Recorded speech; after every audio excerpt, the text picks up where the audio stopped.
તો વાત કરીએ દેવભૂમિ દ્વારકાની તો દરિયા કિનારે ભીડભંજન મહાદેવની શિવલિંગની ચોરી, જ્યાં યુવતીને સપનું આવતા શિવલિંગની ચોરી કરી હતી।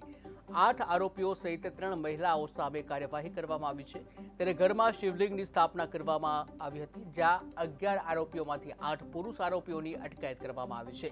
આરોપીઓના રિમાન્ડ મેળવવા કવાયત હાથ ધરવામાં આવી। ગાંધી જે ગાંવ છે એમાં હરસિદ્ધિ માતાનું મંદિર છે અને અહીંયા દરિયાકાંઠે એક જૂનો ભીડભંજન મંદિર છે, જેમાંથી વહેલી સવારે અમુક અજાણ્યા ઇસમો જે એમાં શિવલિંગ હતું એ બધું એનો ખોદકામ કરીને અહીંયાથી એની ચોરી કરી લીધી હતી। હર્ષદ ના આજુબાજુમાં અને હર્ષદથી સીધા છેક જે ખંભાલિયા અને બીજી બાજુ પોરબંદર બાજુ જેટલા પણ સીસીટીવી એને ચેક કરવાની કામગીરી હાથ ધરી।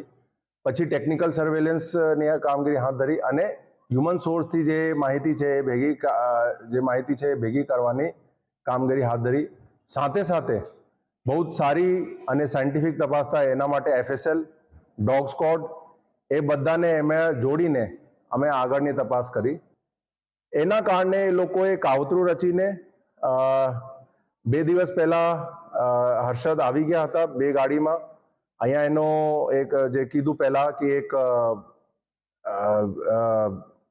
અહીંયા એક જગ્યાએ રોકાણ હતું, પછી રેકી કરી અને 2 દિવસ પછી વહેલી સવારે એ લોકોએ અહીંયાથી જે છે શિવલિંગ ચોરી કરી લીધું અને એને લોકોએ કાલ એટલે શિવરાત્રિના દિવસે એના ઘરે સ્થાપિત પણ કરી લીધું છે। એ અત્યારે જે શિવલિંગ છે એ રિકવર પણ થઈ ગયું છે। એ પોલીસ માટે પડકારજનક હતું। અહીંયા લોકોની અવરજવર છે, દરિયાકાંઠા વિસ્તાર છે, એક હિસાબથી જુઓ તો અવાવરૂ જગ્યા પણ છે, એટલા માટે પડકારજનક હતું। તેમ છતાં પોલીસે અલગ અલગ ટીમો બનાવીને બધી રીતે મહેનત કરીને જે છે 38 કલાકોમાં જે છે શિવલિંગ રિકવર કરી લીધું છે। 8 આરોપી અટક થઈ ગયા છે અને જે એમાં મહિલા જે આરોપીઓ છે એના વિરુદ્ધ કાયદેસર કાર્યવાહી અત્યારે હાથ ધરવામાં આવેલ છે। ગાંધી